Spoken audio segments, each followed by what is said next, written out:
You are Locked On Ole Miss, your daily podcast on the Ole Miss Rebels. Part of the Locked On Podcast Network, your team every day.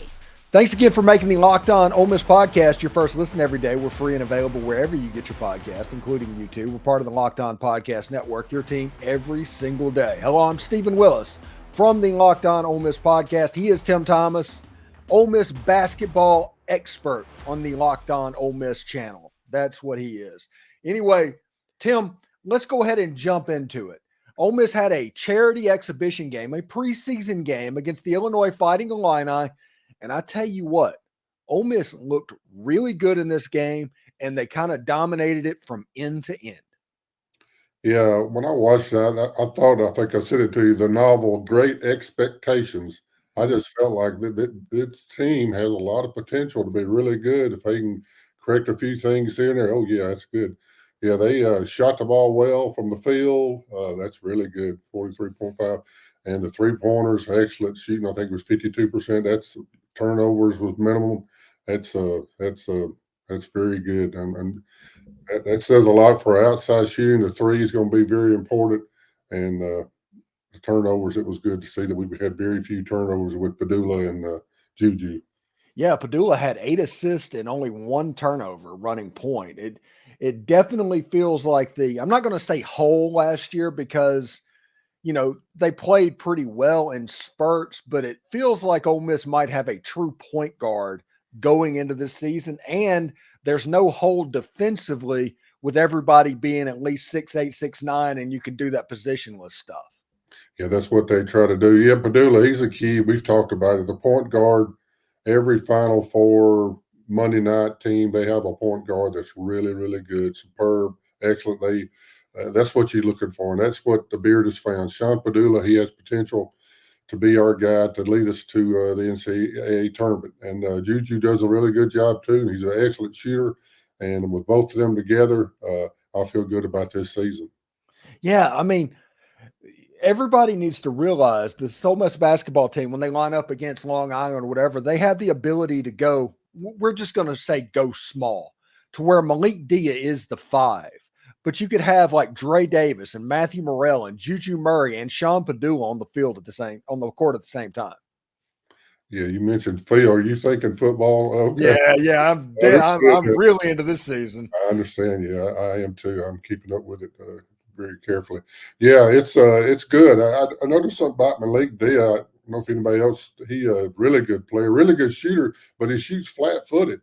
You know, most guys, you got jump shooters, but he raises his feet up a little bit, but he goes in. Hey, he goes in. That's all that matters. Not too much on the rebounding, as you say, but one assist. But he really shoots well. Looking forward to him this year. He's not a great defender inside. That if we have one weakness, that is the weakness of the rim protection. You know, being able to guard. They had a 7-foot guy, and we really struggled a couple of times to stop him. But with that no middle defense, that's how we're going to try to combat that, not having the size that some of the other teams might have. Yeah, it was really interesting in watching that basketball game. And it was Chris Beard had that young freshman point guard for Illinois. He was tied up in knots. They just turned him into a turnover machine, and you can kind of see exactly what Chris Beard's defense wants to do. And that kid is really good. He was one of the pro teams overseas. Yeah, he's really good. So you saw what they did. That they're really pushing that with Sean Padullah and Murray trying to improve their defense this year. That was a struggle last year with several of the guys, but especially Juju too. He struggled with the defense and rebound. We're still -8 on rebounding, which is kind of frustrating.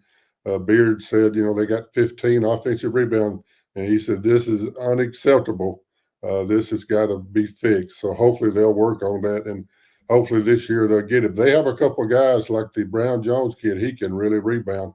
I got a feeling he may play a whole lot more in the next coming games because he goes to the board and he wants the ball. So some of the other guys don't go as forceful as he does, but I notice that he does. So I can see him playing a whole lot more at Brown Jones. We said during the offseason that Ole Miss needed a Kenny Williams type, and he kind of fits that mold a little bit of just go, go, go. That Murphy Holloway just completely A to B rebounder, and that's all he cares about, is that being that physical enforcer inside. I enjoyed watching him. Yeah, I kept my eye on him when he was in there. He done some really good things. Didn't play as much as I thought he might, but I know Beard was trying to play a lot of the subs because he knew coming up pretty soon they wouldn't get to play as much. He was trying to check out Devon Barnes. He checked out Javon Benson, I believe. It was good to see the guard, Eduardo Flatke. He Yes. did a good three there at the top, and big, strong kid, around 6'5", excellent shooter, and he's tough. And he got in there and got a few fouls. It reminds me of myself a little bit. He was really forceful and really physical. I enjoyed watching him play. And there was a couple other guys. The John Bowl, big 7'2" guy. I enjoyed seeing him. He made a couple little shots inside. I mean, you could tell he needs to put on some weight. He could be helpful, stronger. But I think they'll play him a little bit. I think for long, we might see him a whole lot more if his body gets stronger, if he gets bigger, and they need someone in there for rim protection. Yeah, all in all, I think they spoke to the Illinois coach at one point during the second half, and he's like, "Hey, this game basically was over in the first 4 minutes." And he wasn't entirely wrong, but the way the game went is Illinois going a little bit of a run. They'd cut it to 17, 15, somewhere around there. Then Ole Miss would spurt back up to 23, and that was the whole basketball game.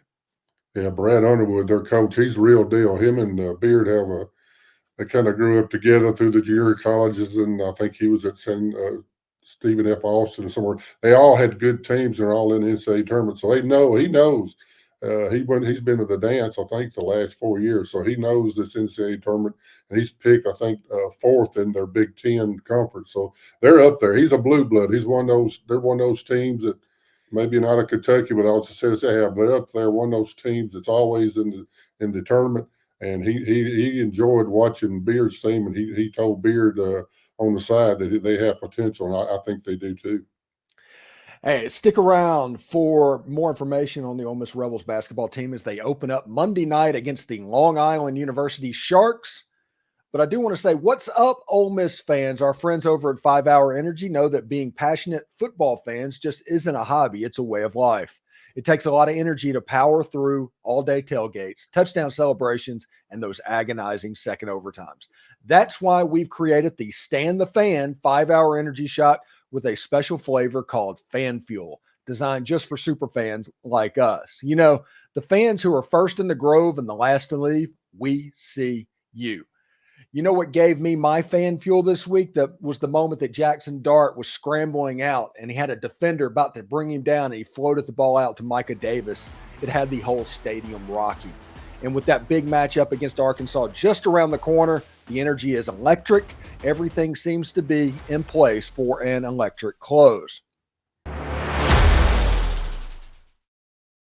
5 Hour Energy knows that no matter what team you root for, being a fan takes heart, soul, and a whole lot of energy.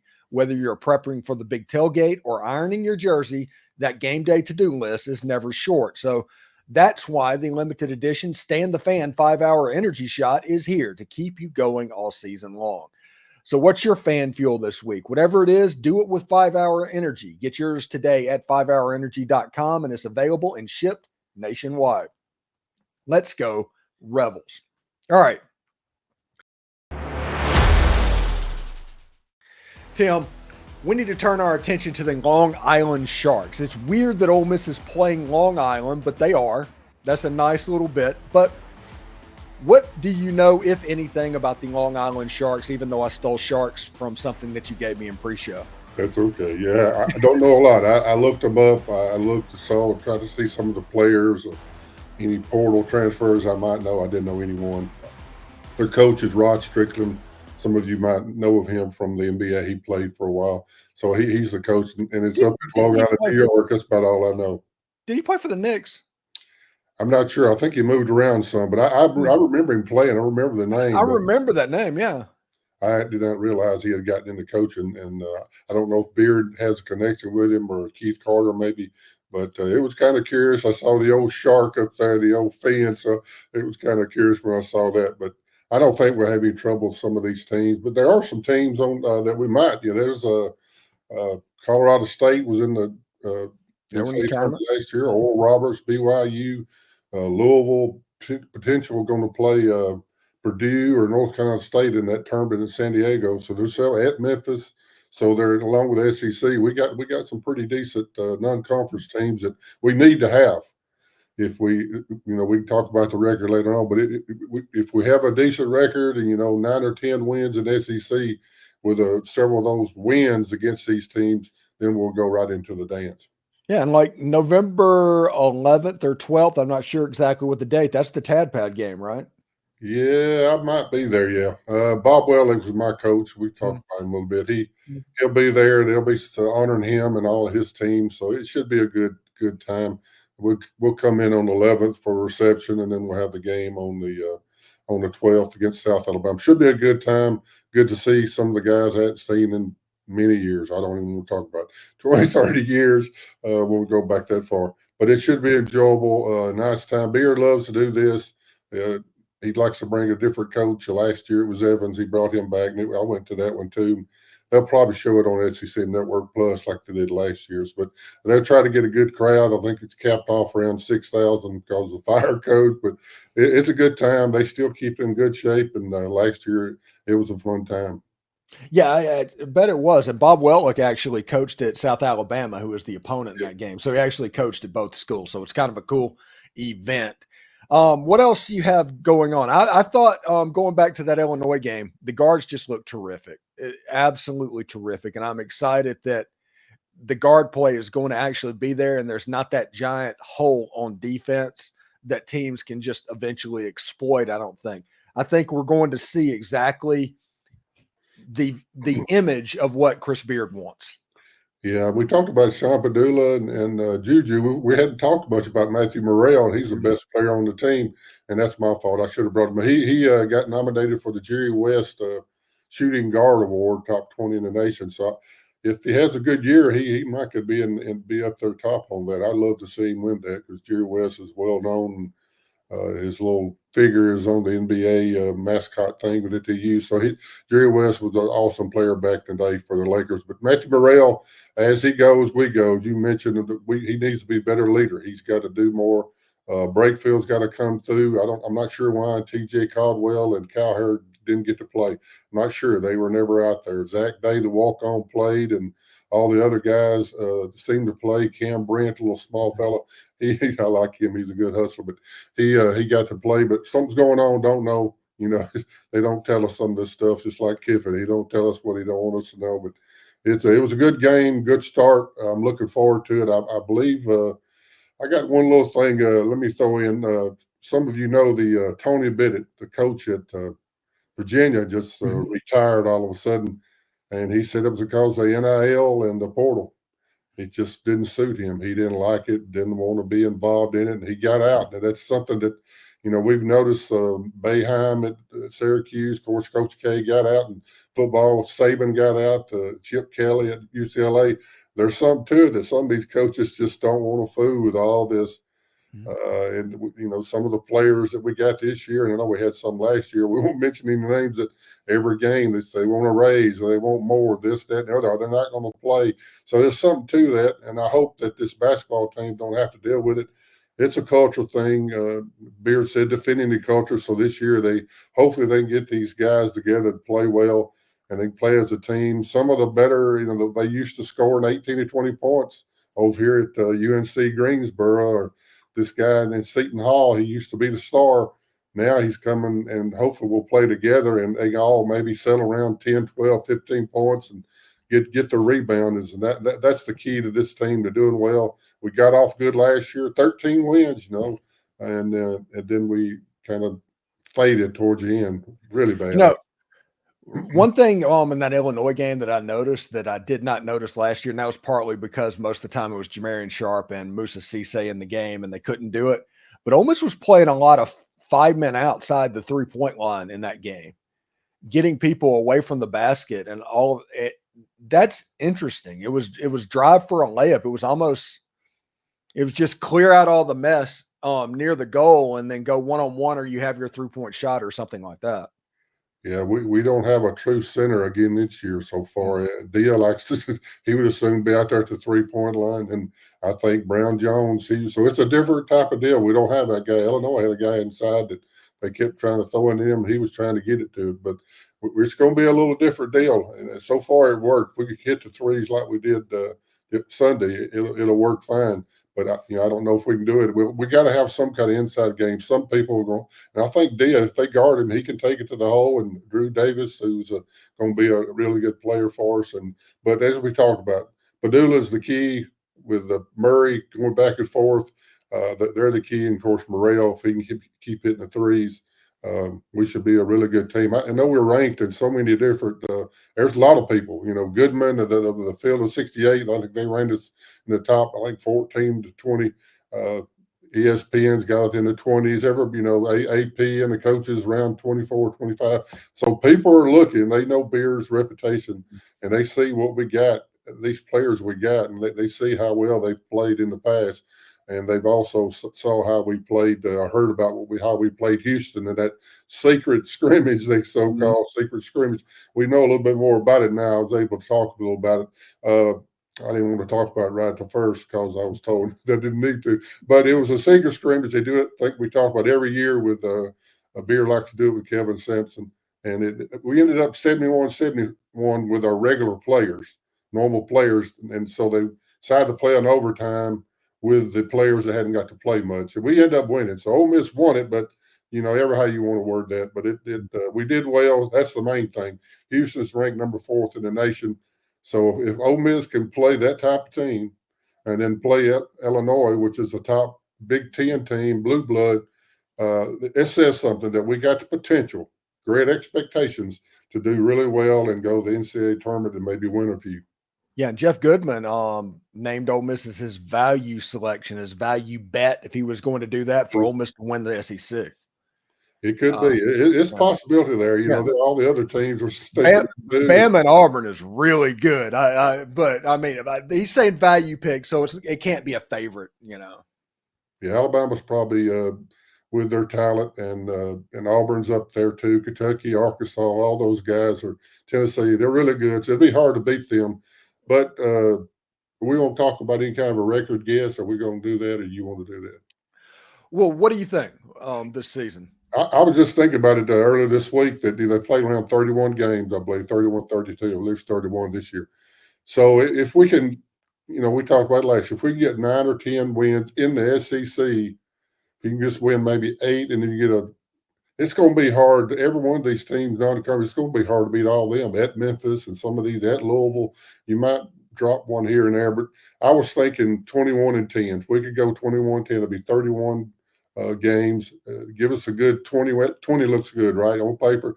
And if we can get 8 or 9 wins in the conference, I think that with a couple of these non-conference wins, that'll get us in the tournament. I'm going to go with 23 wins on the season. That's wow. 23 wins on the season. I don't know how they're going to get there, but I think they're going to get there in this season. Anyway, thanks for making the Locked On Ole Miss podcast your first listen every day. We're free and available wherever you get your podcast, including YouTube. We're part of the Locked On Podcast Network, your team every day. Tim Thomas, how are you doing this weekend? What do you got going on? Yeah, I just really spend time with my grandson, Shepherd, and my granddaughter, Magnolia. We have a good time, me and my wife, Kanitha. We enjoy that. And as you get older and you have kids and grandkids, you know what I'm talking about. You're just a young whippersnapper. So, but we enjoy it. But I enjoy watching the ball game. I'm looking forward to Arkansas at 11 o'clock on Saturday. And I thought it might be a night game, but I heard that LSU only got the night game. Yeah. But that'll be enjoyable. We enjoy watching that and watch it together. And our grandson, he loves Ole Miss. He's 22 months old, but he knows who Ole Miss is. He knows what the hotty-toddy. He's all about it. So we bringing him up right. All right, Tim. Thank you very much for joining us, and we'll talk to you next week about some actual basketball that's happening. All right, good deal, Stephen. Thank you. Hotty-toddy. Hotty-toddy.